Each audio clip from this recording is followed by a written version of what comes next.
Welcome, female bodybuilding channel. First, I just want to say quick, JB is not here today. He had to work, so I'm doing it alone. Amanda, Kolly Amandine. Yeah, I butchered your name in the beginning. That's okay. Justin, pronounce your last name, please. Jacoby. Jacoby. You're the coach, 212 Pro also, correct? Yeah. In Yes. in 2022 or 2021? 2021. Okay. Kolly, we saw the pictures today that we posted on the female bodybuilding channel, and we saw the transformation from Portugal in July yep, exact. to 2 weeks ago. Just when you look at those pictures, first, Justin, what do you see? Well, I mean, condition at that point had already surpassed the conditioning for Portugal, which was our main concern. That was the feedback she got from Portugal, was that not really to change much, just to bring the conditioning up.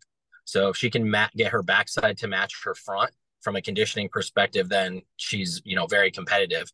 Obviously, she still made muscle improvements as well. Her legs just about doubled in size in those pictures. Justin, Kolly, this was just Kolly, when you see the pictures, the glutes are completely different. The legs is it's like it's just a little bit. When you saw the pictures, Kolly, for the first time, when you really saw the difference, what were you thinking? Oh, I was so happy because it was really on show day on the left. So I'm like very happy about my off season as well. I put some tissue where I wanted. So yeah, I'm happy. Were you prepping her this whole year, Justin, or? So yeah, I mean, so she, after Portugal, when she came to the US, those several months we were working together, and she was training with me every day for about 3 months. That was where a lot of progress was made. She did have somebody kind of step in to help with the beginning of prep, and things just were not going the right way. So it was about 15 weeks out. Oh yeah. When did we start? 17 weeks 17 weeks out from Pittsburgh Pro is when I stepped back in, and just we started doing things the way that we were doing it in the off season, and she just started responding again.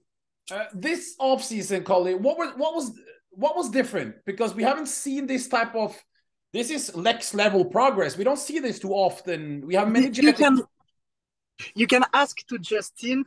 I was off about gear almost all the time. Yeah, for the off season, she was pretty much just doing an extended health phase. Yeah.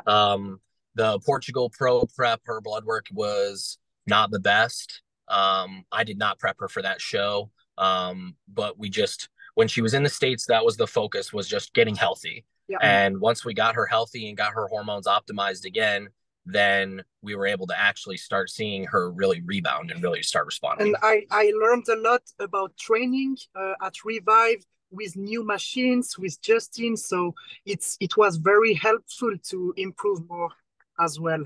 We don't have these machines in Europe, do we? Is it a different? What's the difference? Because we're in Europe, Kolly and myself, we don't have much. But what's the difference between the machines up there and in Europe? Everything. No, you have a way more possibilities, and also atmosphere is very different, and I think atmosphere is very important as well. So yeah, if you are in a good atmosphere, you do some better improvements, I think. Just before this mindset for this show, one quick thing. How much did you weigh at Portugal, and how much do you weigh now, 2 days out? I don't remember in Portugal. The weight's not all that different. Really? Yeah. But she hit a new low for prep today. I won't disclose the weight today because I'm interested in seeing where she weighs on stage on Friday. I actually anticipate she'll be even a little bit lighter come Friday.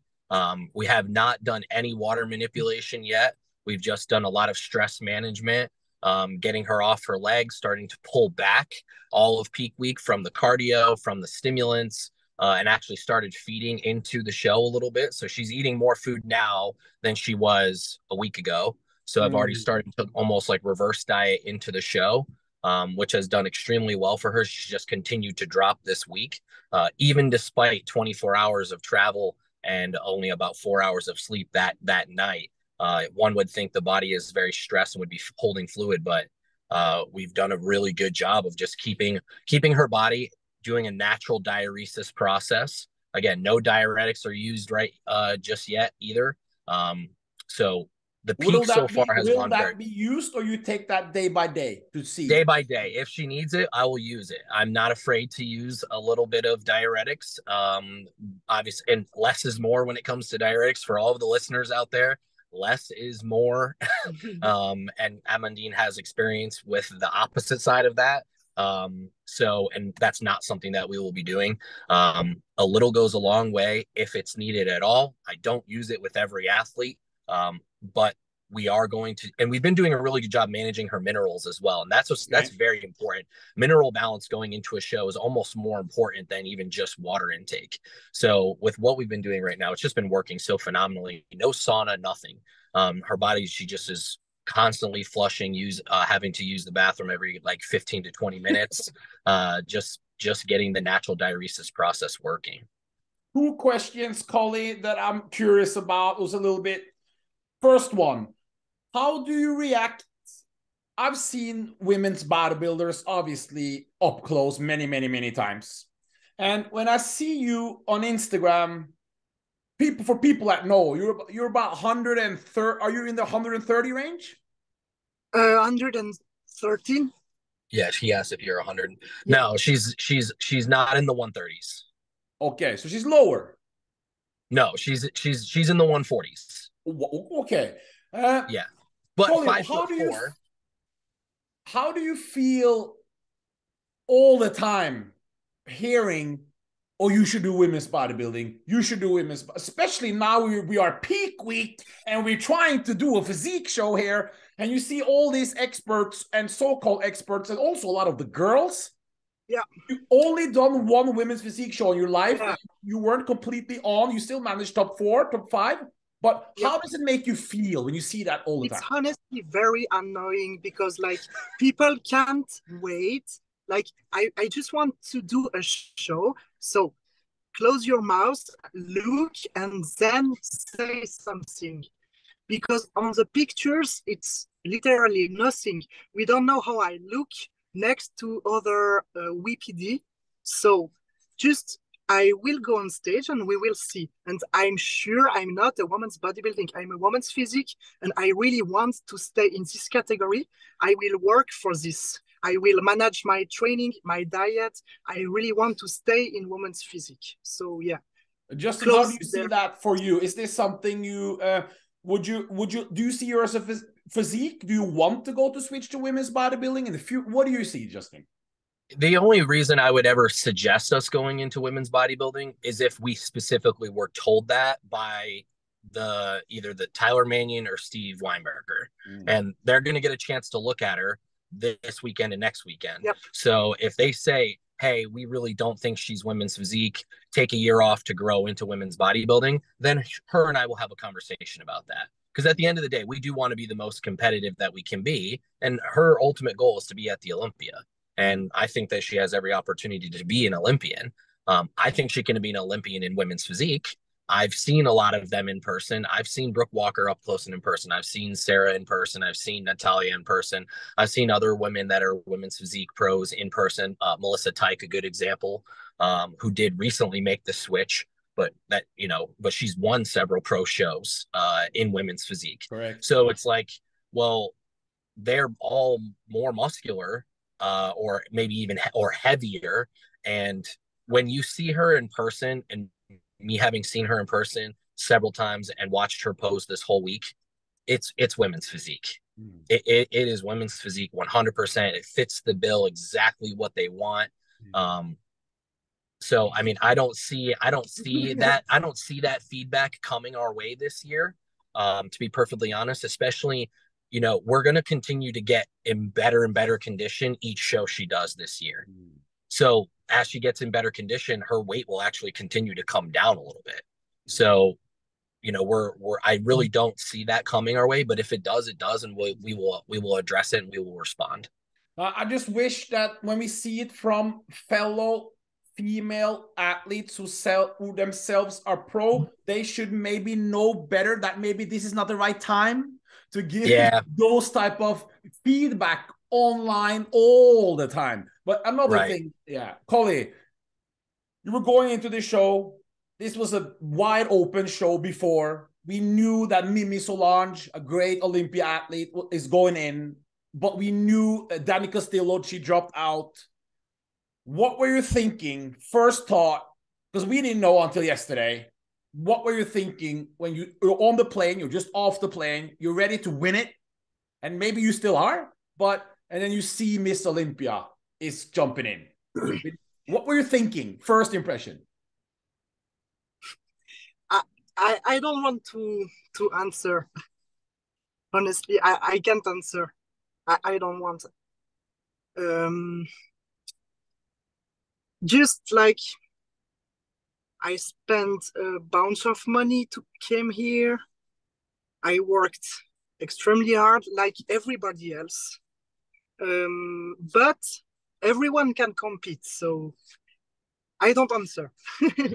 Okay, Justin. It's it's as a coach, you saw it. Yeah, correct. Yeah, and Amandine is very respectful, so she's obviously not going to say anything nasty, and neither am I. Anyone has the right to compete in any show they want. Was it a surprise? Yes. Is it a little confusing as to why? Yeah, I don't really see the point, especially with there being so few opportunities in women's physique as is to qualify. And there's no point system anymore either. So it's not like you can benefit from a point system, but it is what it is. We're here to compete. We love the opportunity. As much as it stinks because now we have this, the heavy favorite coming in, world rank #1, reigning Miss Olympia. However, we now have the opportunity to potentially get compared directly to Miss Olympia and stand right next to her. And what I think that can do for Amandine's career, for her notoriety, for her reputation, as well as for her, for the way people look at her as a women's physique athlete, because I think that she can stand next to Natalia and they're going to look very comparable. They both have very small waists. They both have very wide delts, very big capped delts. Good flaring legs. The structure, I think, is actually quite similar. So I'm very eager for us to be able to get that comparison. Who doesn't want to stand next to a reigning Olympia champion, get to be able to be compared to them? That's kind of the whole point. If we were at the Olympia stage, we would be in the same position. We'd be loving to get compared to the reigning Olympia champion. So that's how we're looking at it. We have our strengths. She has her strengths, of course, world-class conditioning. She's always on. And we're going to bring in, Amandine is in the best shape she's ever been in. She's going to be at her very best ever. People also need to realize this is Amandine's 4th competition of her career.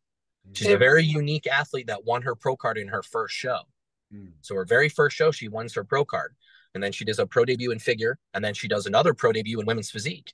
So this is a very fresh athlete who is already getting comparisons to someone like that. That's great for us. And we're going to ride that momentum as much as we can. As for people who don't know women's physique, listen, there's very few athletes in the world, Kolly. 113,000 followers? Listen, 113,000. That's like Samson Dauda levels after your 4th show. And because people really connect with you because of your training and your physique.